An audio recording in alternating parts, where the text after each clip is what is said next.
Lionel Messi n'a pas encore la tête à la compétition. La Pulga vit ses plus belles heures de footballeur. Lui qui, depuis le 18 décembre passé, est enfin devenu champion du monde. Un titre derrière lequel il a couru pendant plusieurs années. Pour vivre le moment dans son entièreté, Léo festoie depuis quelques jours. Tout a commencé au coup de sifflet final. Auprès de ses coéquipiers, il a savouré l'instant historique avant d'inviter sa famille sur la pelouse.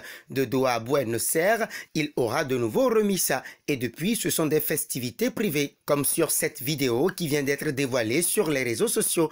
On y voit Lionel Messi danser en boîte de nuit. L'attaquant argentin, très réservé pour ce qui est de sa vie privée, esquisse des pas de danse avec la mine joyeuse. De quoi faire réagir ses fans qui ne l'ont jamais vu aussi épanoui. Messi partage ses moments d'extase avec ses anciens coéquipiers au Barça. Le septuple Ballon d'Or va ainsi passer les fêtes de fin d'année chez lui à Rosario, après avoir célébré plusieurs jours le dernier trophée manquant à son palmarès. Selon les informations de TNT Sports, Léo Messi a donc reçu la visite de plusieurs légendes. En effet, Gérard Piqué, Andrés Iniesta et Luis Suarez ont rejoint la Pulga pour fêter Noël avec sa famille. Les quatre hommes ont écrit la légende du Barça ensemble, remportant notamment la Ligue des Champions en 2015. Il ne reste plus beaucoup de jours à Léo avant la reprise avec le PSG. Léo a fait un très grand mondial de par sa victoire, a expliqué l'entraîneur du Paris Saint-Germain, Christophe Galtier, en conférence de presse.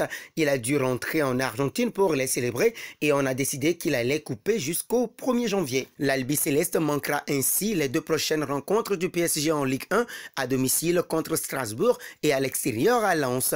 Il va nous rejoindre soit le 2, soit le 3 janvier pour pouvoir reprendre la compétition, a précisé le technicien de 56 ans. Il aura eu 13 et 14 jours de récupération. Messi pourrait donc potentiellement être de retour pour le 32e de finale de Coupe de France face à Châteauroux. Évoquant le retour de son joueur, Galtier a également tenu à parler des retrouvailles Messi-Mbappé. En effet, la finale Argentine-France remportée par l'Albi Céleste a fait couler beaucoup d'encre et les chambrages entre les deux finalistes n'ont pas manqué. Pourtant, Christophe Galtier a rapidement tenté d'apaiser la situation entre ces deux stars, Lionel Messi et Kylian Mbappé. Je ne vais pas commenter la manière dont on célèbre, cela appartient aux Argentins. Ce qui est le plus important, c'est ce que j'ai vu lors de la finale. J'ai vu Kylian Mbappé et Léo Messi se parler, se tenir la main. Kylian Mbappé a eu un comportement exemplaire, il a félicité les Argentins, je reste attaché à cela. Lionel Messi est en dehors de cela, il n'a pas participé aux provocations. Il n'y a pas de raison de mélanger avec le comportement du gardien argentin Emiliano Martinez,